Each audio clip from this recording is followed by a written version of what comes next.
بسم الله الرحمن الرحيم هو الذي أنزل من السماء ماء لكم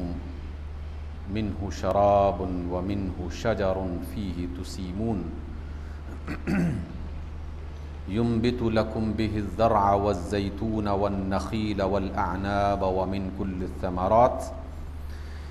إن في ذلك لآية لقوم يتفكرون وسخر لكم الليل والنهار والشمس والقمر والنجوم مسخرات بأمره إن في ذلك لآيات لقوم يعقلون وما ذرى لكم في الأرض مختلفا ألوانه إن في ذلك لآية لقوم يذكرون وهو الذي سخر البحر لتأكلوا منه لحما طريا وتستخرجوا منه حلية تلبسونها وترى الفلك مواخر فيه ولتبتغوا من فضله ولعلكم تشكرون صدق اللہ مولانا العظیم۔ سامعین گرامی قدر، ہم سورہ النحل کی آیات کا مطالعہ کر رہے ہیں۔ آج میں نے آپ کے سامنے 10ویں آیت سے لے کر 14ویں آیت تک سورہ نحل کی اندر اللہ رب العزت کے پیغام کو آپ کے سامنے پڑھا ہے، اور اس میں ہر آیت کا اختتام کسی ایسے لفظ پر ہو رہا ہے جس میں عقل و شعور کا استعمال، غور و فکر کا استعمال اور سوچ و بچار کی طرف دعوت دی گئی ہے۔ اللہ رب العزت نے اپنی اس کتاب مبارک میں کئی مقامات پر اپنی نعمتوں کا ذکر کیا ہے، اور اگر وہ مقامات آدمی شمار کرے تو ان آیات کی تعداد سینکڑوں میں سامنے آتی ہے جس میں اللہ رب العزت نے اپنی مختلف نعمتوں کا ذکر کیا ہے۔ اور یہ ذکر اس وجہ سے کیا ہے تاکہ ہمیں اللہ تعالیٰ کے احسانات کا شعور اور احساس محسوس ہو، ہمیں اللہ تعالیٰ کی نعمتوں کا ادراک ہو، اور تاکہ ہم اس کی نعمتوں کا ادراک کرنے کے بعد اس کا شکر ادا کر سکیں۔ قرآن مجید میں غور و فکر کی آیات کا،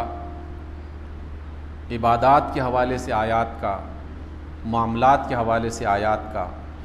جہاں کہیں نتیجہ نکلتا ہے یا ایک کسی بنیادی مقصد کی طرف اشارہ کیا جاتا ہے تو وہ ہمیشہ شکر کی صورت میں ظاہر ہوتا ہے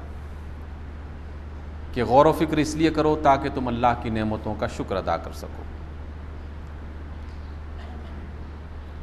اس وجہ سے آج ہم ان آیات پر غور کرتے ہیں۔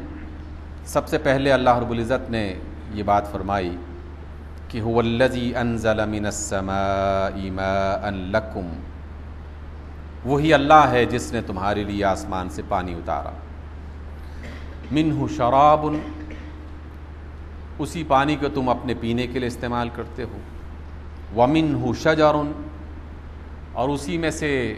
تمہاری زمین پر درخت اگتے ہیں اور باغات لہلہاتے ہیں، فیہ تسیمون، اور اسی میں سے تم اپنے جانوروں کے لیے چارہ اگاتے ہو، کھیتیاں اگاتے ہو۔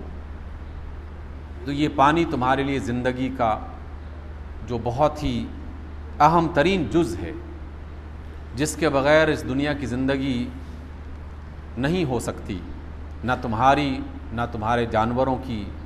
نہ تمہاری کھیتوں کی، نہ تمہاری نباتات کی۔ اس عظیم الشان نعمت کی طرف اللہ رب العزت نے اشارہ فرما کے یہ کہا کہ لوگوں، جب بھی تم اس پانی پر غور کرو تو اس پانی دینے والے پر غور کرو، اس پانی کو نازل کرنے والے پر غور کرو، اس پانی کی نعمت کو استعمال کرتے ہوئے اس کو عطا کرنے والے کی ہستی کو اور اس کے احسان کو یاد کرو، یہ تمہاری شکر گزاری کا ایک ذریعہ ہوگا۔ اس وجہ سے اللہ رب العزت نے آج کی آیات میں سب سے پہلے پانی کا ذکر کیا کہ جس سے زندگی تخلیق کی گئی، جس سے زندگی کو پروان چڑھایا گیا، اور جو زندگی کی ضمانت ہے، تینوں اعتبارات سے۔ ابتدا بھی اس زندگی کی بنیاد بھی اسی پانی سے رکھی گئی،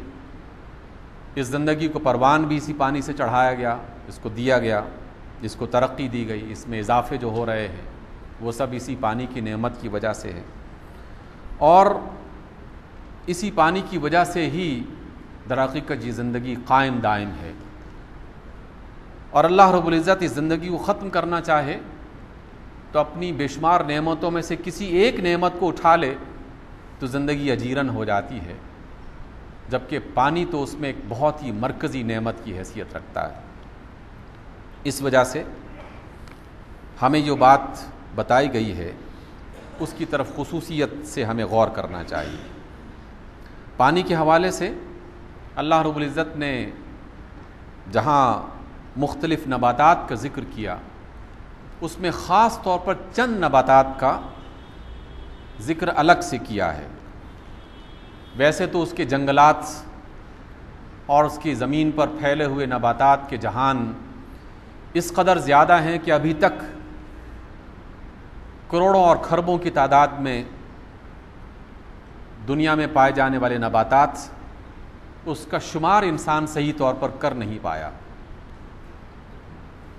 اور ان پر تحقیقات کا تو ابھی ایک بہت بڑا جہان خالی پڑا ہوا ہے کہ جو انسانوں کو، سمجھدار لوگوں کو، پڑھے لکھے لوگوں کو دعوت دے رہا ہے، آؤ ہم پر غور کرو اور ہم پر ریسرچ کرو،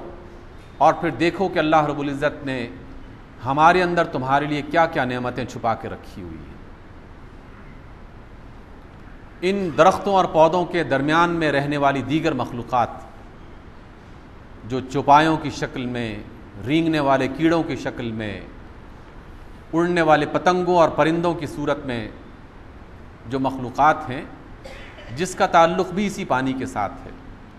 وہ بھی ہر پل ہر لمحے انسان کو دعوت دے رہے ہیں کہ آؤ ہم پر تحقیق کرو اور ہم پر ریسرچ کرو، اور پھر دیکھو کہ اللہ رب العزت نے، تمہارے خالق اور مالک نے، ہمارے خالق اور مالک نے تم انسانوں کے لیے کیا کیا نعمتیں چھپا کے رکھی ہیں، ہمارے پتوں کے اندر، ہماری جڑوں کے اندر، ہماری ٹہنیوں کے اندر، ہمارے پھولوں اور پھلوں کے اندر، ان پر تم غور کرو۔ وہ تو ایک بہت بڑا جہان ہے، اتنا بڑا جہان کہ جس کے بارے میں ابھی تک انسان صحیح اعداد و شمار پیش نہیں کر سکا کہ کتنی اقسام کی نباتات ہیں اور کتنی اقسام کے کیڑے مکوڑے ہیں۔ ابھی تک چند لاکھ کیڑوں مکوڑوں کے بارے میں انسان نے یہ کہا ہے کہ اتنے لاکھ تقریباً کیڑے مکوڑوں کی تعداد پائی جاتی ہے، لیکن یہ ایک اندازہ ہے، یہ کوئی بالکل آخری فگرز نہیں ہے کہ جس کے بارے میں کہا جائے کہ نہیں اس کے بعد اور کچھ نہیں ہے۔ یہ کچھ اندازہ ہے کہ تقریباً اتنے کیڑے مکوڑے اس کائنات میں پائے جاتے ہیں، لیکن اللہ رب العزت نے ان نباتات میں سے چند کا ذکر بطور خاص کیا ہے۔ اس کو بھی پہلے پڑھ لیں اور پھر ان دونوں آیتوں پر اکٹھا غور کرتے ہیں۔ اللہ فرماتے ہیں کہ یُنبِتُ لَکُم بِهِ الزَّرْعَ، اسی پانی کے ذریعے سے اللہ نے تمہارے لیے کھیتیوں کو اگایا ہے اور وہ کھیتیوں کو اگاتا ہے۔ وَالزَّیْتُونَ، اور زیتون کا پھل اس نے تمہارے لیے پیدا کیا ہے۔ وَالنَّخِیلَ، اور کھجور کے درخت تمہارے لیے بنائے ہیں تاکہ تم اس کے پھل استعمال کر سکو۔ وَالْأَعْنَابَ، اور تمہارے لیے انگور بنائے ہیں۔ وَمِن كُلِّ الثَّمَرَاتِ، اور ہر قسم کے پھل۔ إِنَّ فِي ذَلِكَ لَآيَةً لِقَوْمٍ يَتَفَكَّرُونَ، ان تمام چیزوں میں انہی لوگوں کے لیے نشانیاں ہیں جو غور و فکر کرتے ہیں، جو سوچتے ہیں۔ جو نہیں سوچتے تو ان کے لیے کوئی آیت نہیں ہے، کوئی نشانی نہیں ہے۔